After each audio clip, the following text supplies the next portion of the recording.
नमस्कार। इस चैनल के द्वारा बीएड शिक्षकों के ब्रिज कोर्स को ध्यान में रखते हुए इम्पोर्टेंट स्टडी मटेरियल्स एवं रेगुलर क्लासेज आपको प्रोवाइड की जा रही हैं। बीएड ब्रिज कोर्स में हिंदी भाषा शिक्षण के अंतर्गत एक महत्वपूर्ण अध्याय पढ़ना है। इसके पहले हमने 2 वीडियो इसी टॉपिक पर बनाया है। आज के इस वीडियो में उसी क्रम में पढ़ने के विभिन्न सोपानों पर हम चर्चा करने वाले हैं। एक भाषा की शिक्षिका अपनी कक्षा में पढ़ाते समय एक अनुभव करती हैं कि बच्चा सिर्फ किताबों के पन्ने पलटता है और वास्तव में वह कुछ पढ़ता नहीं है।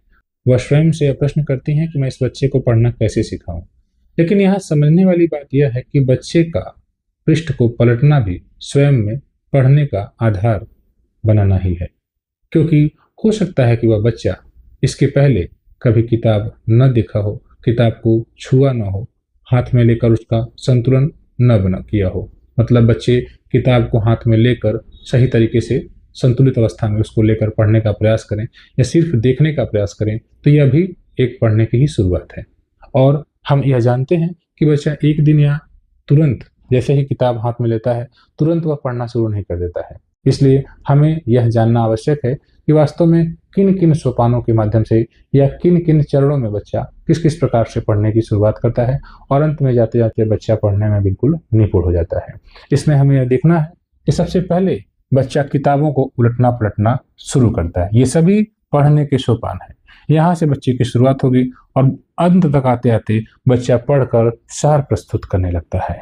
जैसे अगर कोई बच्चा ऐसी पृष्ठभूमि का है जिसने पहले विद्यालय आने से पूर्व कभी किताब नहीं देखा हो, तो निश्चित रूप से वह जब प्रवेश लेगा, विद्यालय में बैठेगा, कक्षा में बैठेगा, तो वह किताबों को अपने हाथ में लेकर पृष्ठ पलटने की कोशिश करेगा।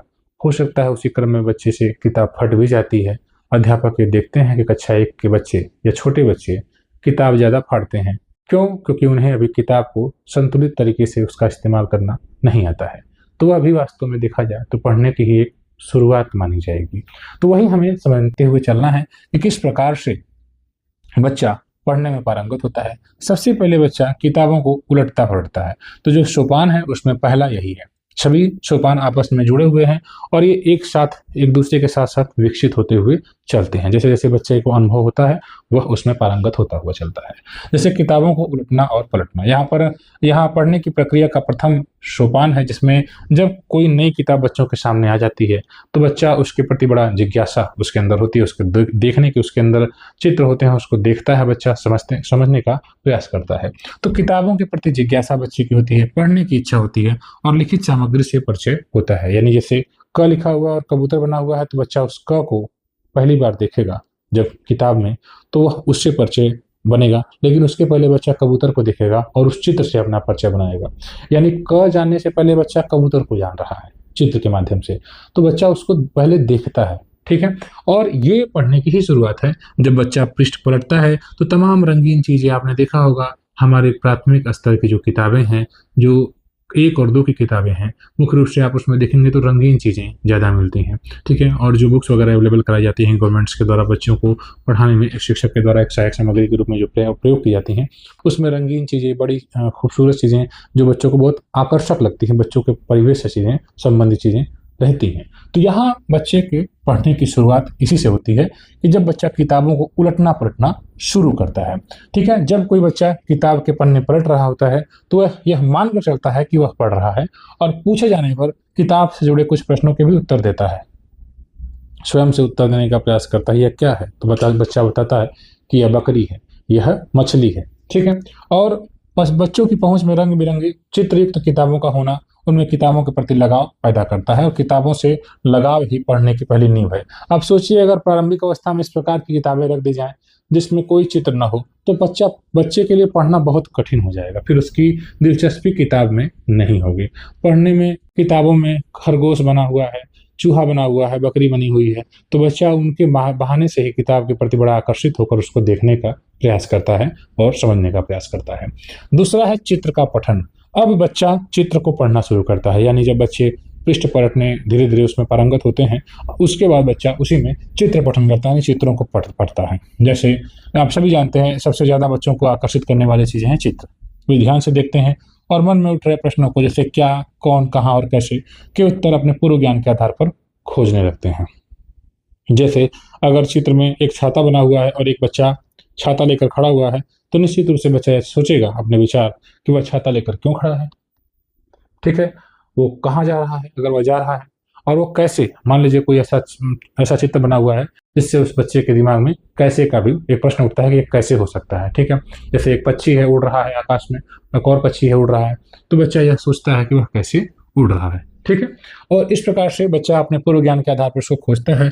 चित्रों के साथ बच्चों की यह सक्रिय सहभागिता चित्र पठन कहलाती है। जैसे बच्चे ने यह देखा कि एक पक्षी है जो पंख फैलाए हुए है, आसमान में है, तो बच्चा उस चित्र को देखकर यह बताता है या समझने का प्रयास करता है कि पक्षी आकाश में उड़ रहा है। अब आपने उससे पूछा कि यह क्या है, उस चित्र के आधार पर नीचे अगर लिखा हुआ है कि पक्षी उड़ रहा है, लेकिन वो पक्षी उड़ रहा है को देखकर नहीं बताएगा, बल्कि पक्षी के पंख को फैला हुआ देखकर, आसमान में उसे देखकर वह बताने का प्रयास करेगा चित्र को पढ़कर कि यह पक्षी उड़ रहा है। छाता लेकर बच्चा अगर खड़ा है धूप में, तो बच्चा ये बता सकता है कि बारिश हो रही, मतलब धूप में अगर खड़ा है, अगर धूप जैसा है तो वह ये बताएगा कि धूप लग रही है इसलिए, या अगर बारिश हो रही है तो बच्चा फिर ये बताएगा कि बारिश से बचने के लिए। तो बच्चे अपने पूर्व अनुभव के आधार पर उस चित्र को पढ़ने का प्रयास करता है।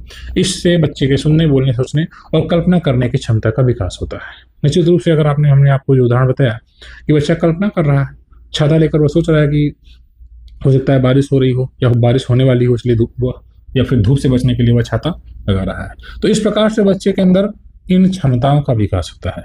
शिक्षक चित्रों पर चर्चा कराते हुए बच्चों की भाषा क्षमता को सशक्त बना सकते हैं। जब आप चित्र पर चर्चा करेंगे तो निश्चित रूप से बच्चा आपसे बातचीत करेगा और उसका भाषाई विकास बेहतर होता है, ठीक है। अगला है अनुमान लगाते हुए पढ़ना। अब देखिए, चित्र पठन के दौरान बच्चे चित्र के साथ दिए गए पाठ को भी पढ़ने का अभिनय करते हैं। यह पठन प्रायः अनुमान आधारित होता है। जैसे एक चित्र बना हुआ है छोटा सा, और उसके बाद ऊपर लिखा हुआ है ईमानदार लकड़हारा, ठीक है। अब यह ईमानदार लकड़हारा ही मान लीजिए, तो इस प्रकार से बच्चा उसके बारे में स्वयं से ही अनुमान लगाने का प्रयास करता है। अब ईमानदार शब्द से परिचित है बच्चा पहले से ही, ठीक, तो वह बताने का एक जंगल में ईमानदार लकड़हारा रहता था।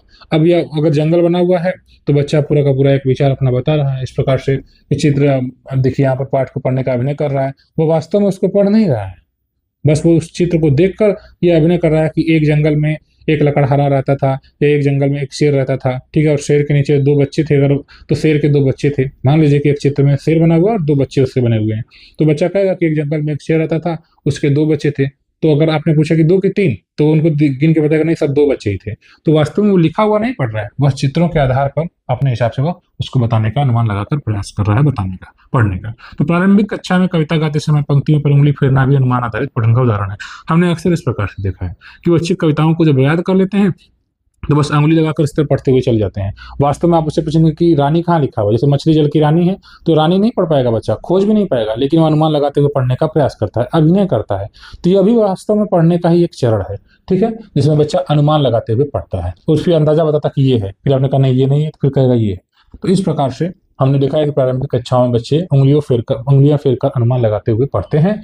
और ये जो हाँ शब्द और उच्चारण में पूर्ण सामंजस्य नहीं होता है, इसको लेकर शिक्षक थोड़े से बच्चों के प्रति सख्त भी हो जाते हैं कि तुम्हें पढ़ना नहीं आ रहा, लेकिन हमें यह समझना चाहिए कि यह पढ़ने की ही प्रक्रिया का एक चरण है, ठीक है। इस प्रकार से जब बच्चा उच्चतर स्तर पर जाता है तो ये अनुमान लगाने का कौशल पढ़ने की कुंजी हो जाता है और बेहतर हो जाता है। जैसे दक्ष बच्चा जो होता है वह हर अक्षर या हर शब्द पर नहीं रुकता है, मुद्रित सामग्री के छोटे अंश पर ध्यान देता है और शेष अर्थ को अनुमान के आधार पर वह फिर आगे पढ़ ले जाता है। तो इस प्रकार से अनुमान का आधार क्या होता है? अक्षरों की आकृति, जो भी आकृति होती है उसके आधार पर बच्चा पढ़ लेता है, शब्द और उनके अर्थ पढ़ लेता है, और वाक्य संरचना और पाठक का पूर्व ज्ञान भी इसमें बहुत कुछ निर्भर करता है। बच्चे के परिवेश संबंधी चीजें तो उसको वह तेजी से पढ़ लेता है, जल्दी से पढ़ लेता है, ठीक है। अगर उससे संबंधित चीजें नहीं है तो फिर उसको पढ़ने में बच्चे को कठिनाई होती है, ठीक है। अगले चरण में बच्चा लिपि को पहचानना शुरू कर देता है। जैसे मान लीजिए कि उसके सामने एक शब्द लिखा हुआ है दरवाजा, ठीक है, दरवाजा, तो बच्चा यहाँ पर अक्षरों को पहचान रहा है, उसकी मात्रा को भी पहचान रहा है और उसको सम्मिलित रूप से मिलाकर बच्चा पढ़ने लग रहा है। यानी शब्द की लिपि को बच्चा पहचान रहा है, उससे जुड़ी ध्वनियों को पहचान रहा है, यानी कि ये द लिखा है, ये र लिखा है, ये वो, आ की मात्रा है, वा, जा, आ, इस प्रकार से उनका उच्चारण करता है और मस्तिष्क में उसका मानसिक बिंब निर्मित करता है। यानी इसको अगर दोबारा कहीं लिखेगा तो पूर्ण अनुभव के आधार पर फिर से वह पढ़ देगा दरवाजा दरवाजा, तो उसके दिमाग में इसकी जो छवि बन जाती है, इस शब्द की छवि बन जाती है। तो शब्द का रूप, ध्वनि और अर्थ ये तीनों मिलाकर बच्चे के भीतर मतलब मन में उसका चित्र बनाते हैं। वही बात यहाँ फिर से लिखी गई है। अगला है अर्थ समझना। इस दौरान बच्चा वाक्य को पढ़ता है, शब्दों को पढ़ता है और उनके अर्थ को समझने का प्रयास करता है। जैसे मान लीजिए कि बच्चा एक वाक्य पढ़ रहा है, राम स्कूल गया। ठीक है, इस वाक्य को बच्चे ने पढ़ा, तो आपने उससे पूछा कि राम कहाँ गया, तो बच्चा समझ चुका है कि राम कहाँ गया, तुरंत बता देगा स्कूल। तो इस दौरान बच्चा केवल शब्दों को पढ़ता भी नहीं है, बल्कि उनके अर्थ को भी वास्तविक रूप में समझना शुरू कर देता है। जैसे एक मगरमच्छ और एक बंदर गहरे दोस्त थे, तो आपने पूछा बच्चों से, बच्चे ने पढ़ा इस वाक्य को, आपने बच्चे से पूछा कि कौन गहरे दोस्त थे, तो बच्चा बताएगा एक मगरमच्छ और एक बंदर। इस प्रकार से बच्चा समझ रहा है, जो पढ़ रहा है वह समझ रहा है। तो मुद्रित सामग्री से मानसिक बिंदु उसके दिमाग में छवि बन गई, मगरमच्छ की भी बन गई और बंदर की भी बन गई कि दोनों दोस्त हैं। ठीक, विचारों से उसका संबंध जोड़ रहा है, जो भी विचार थे उसका संबंध जोड़ दे रहा है बच्चा। पाठ के साथ संवाद कर रहा है, यानी बातचीत पाठ के साथ संवाद कर रहा है। आगे क्या हुआ, अब बच्चा आगे लिखा हुआ है कि दोनों नदी में जा रहे थे। ठीक है, तो ये आपने बच्चों को पढ़ाया होगा, तो वह आपसे पूछ भी सकता है कि सर मगरमच्छ तो नदी में जा सकता है, लेकिन बंदर कैसे नदी में जाएगा। तो फिर आगे आप कहेंगे आगे पढ़ो, अभी देखो, तो इस प्रकार से बताएंगे कि वह उसके पीठ पर जो है बैठ गया मगरमच्छ के बंदर। तो इस प्रकार से बच्चा जो भी पढ़ता हुआ चलता है उससे संवाद करने का प्रयास करता है। ठीक है, अपने अनुभव और वैचारिक ढांचे के अनुरूप उसे समझने का प्रयास करता है। इसमें अर्थ ग्रहण बच्चे के पूर्व अनुभव और उसके चिंतन मनन की क्षमता पर निर्भर करता है। यानी कहानी पढ़ते समय बच्चे का क्या पूर्व अनुभव है, मगरमच्छ के बारे में वह जानता है कि मगरमच्छ बंदर को खा सकता है, तो वह यह भी दिमाग में सोच सकता है कि सर वह उसका शिकार भी तो कर सकता है। तो इस प्रकार की चीजें जो उसके पूर्व अनुभव के आधार पर है, क्या मगरमच्छ सेब खाना पसंद करता है, सर मगरमच्छ को तो मांस खाना अच्छा लगता है, तो वह बंदर को ही खा जाएगा। तो इस प्रकार के प्रश्न भी बच्चे के मन में आते हैं, जो उसके जो भी जानकारी है उसके आधार पर वह बच्चा स्वयं में यह चिंतन मनन करता है। पढ़ते समय पाठक लगातार व्याख्या और विश्लेषण करता रहता है, जो बात हमने अभी आपको बताई, ताकि वह वास्तविक अर्थ पर पहुंचे जहां लेखक उसे लेकर जाना चाहता है। ठीक है, अगला है पढ़कर प्रतिक्रिया देना। अगला चरण है पढ़कर प्रतिक्रिया देना। इसमें देखिए, पढ़ने के बाद प्रतिक्रिया देना स्वाभाविक है। एक अच्छा पाठक वही है जो पाठ का मूल्यांकन करता है, अपने विचार और भावों को व्यक्त करता है, सहमति असहमति भी प्रकट करता है। जैसे बच्चा यह कहता है, इसमें अपने विचार पाठ का मूल्यांकन आप कहते हैं, पढ़ने के बाद कहते हैं ना कि बच्चों बताओ पाठ कैसा लगा, तो बच्चा कहता है सर बहुत अच्छा पाठ था, तो उसको मूल्यांकन भी करता है, या अच्छा नहीं लग रहा है, विचार अपना बता रहा है बच्चा आपको, अपने विचारों को भाव को व्यक्त कर रहा है, या सहमति और असहमति को भी, यानी कोई चीज़ अगर उसको नहीं पसंद है या पसंद है तो उस पर भी अपनी सहमति या नहीं, जो सहमति नहीं देने की प्रक्रिया वो कर रहा है। जैसे मान लीजिए कि बच्चा ये कहता है कि जो बंदर है उसको नहीं जाना चाहिए मगरमच्छ के साथ क्योंकि उसको खतरा है, तो बच्चा यहाँ पर अपने विचार व्यक्त कर रहा है। ठीक है, इस प्रकार से यह स्पष्ट होता है कि पाठक ने सामग्री को किस स्तर तक समझा है। अब पढ़कर सार प्रस्तुत करता है। इसके बाद बच्चा जो भी कुछ पढ़ा है उसको अपने शब्दों में आपसे बता सकता है, तो ये हो जाता है सार प्रस्तुत करना। ठीक है, और यहाँ तात्पर्य और ये महत्व, इसमें यह बच्चा सार प्रस्तुत कर रहा है, पठन प्रक्रिया का यह उच्च और मध्य से आपने पूरी कहानी सुनाई। अब बच्चा उसी कहानी को पढ़कर सुनाया आपने, उसी कहानी को बच्चा अंतिम में अपने से भी सुना सकता है, अपने शब्दों में भी पूरा बयां करता है। तो यह हो गया अंतिम जो आपका चरण है। इस दौरान बच्चा मुख्य भाव को बताता है, विचार और मूल्य को बताता है। यानी कि आपने बच्चे को मगरमच्छ और बंदर की कहानी पढ़कर सुना दी, अब उस पर बच्चा अपने शब्दों में उसको आपको व्याख्यान उसका कर सकता है। ठीक है, तो यही बात बताई गई कि अपनी भाषा में व्यक्त करता है, और तभी हम इस पठन को सफल मानते हैं। ठीक है, तो शिक्षक को बच्चों को जो पढ़ी गई कविताएं हैं, कहानियां हैं, इसका सार प्रस्तुत करने के लिए प्रेरित करना चाहिए। हमने कोई चैप्टर पढ़ाया तो हमारे लिए प्रयास ये होना चाहिए कि हम बच्चा भी उसको अपने शब्दों में उसको कहे, तभी वास्तविक रूप में हमें समझेंगे कि बच्चा हमारी कहानी को समझ पाया, अपने शब्दों में वह बयां कर ले रहा है। इससे गहन पठन, विचारों की स्पष्टता और भाषा की अभिव्यक्ति का विकास होता है। ठीक है, तो निष्कर्ष के रूप में हम ये कह सकते हैं कि पढ़ने की प्रक्रिया केवल अक्षर पहचान तक नहीं सीमित है। इसमें बच्चा किताबों से पहले परिचय होता है, पहले किताब नहीं देखा है तो पहले तो किताब को लेता है, हाथ में संतुलित करता है, पन्ने को पलटता है, फाड़ने का प्रयास करता है, फाड़ भी देता है उसी में। एक के बच्चों की किताब ज्यादा फटती है, आप देखे होंगे। उसके बाद बच्चा अनुमान लगाते हुए पढ़ता है, मछली जल की रानी है लिखा हुआ है तो रानी पर अनुमान लगा रहा है, यहाँ पर है कि यहाँ पर है, उंगली रख के अनुमान लगाते हुए बच्चे ऐसे उंगली स्क्रॉल करने हुए चलेंगे किताब में, भले उसको पढ़ नहीं रहा लेकिन उंगली अनुमान लगाते हुए चल रहा है। उसके बाद अर्थ ग्रहण करता है, प्रतिक्रिया देता है अपना, और उसके बाद सार का प्रस्तुतिकरण कर देता है वास्तविक रूप में।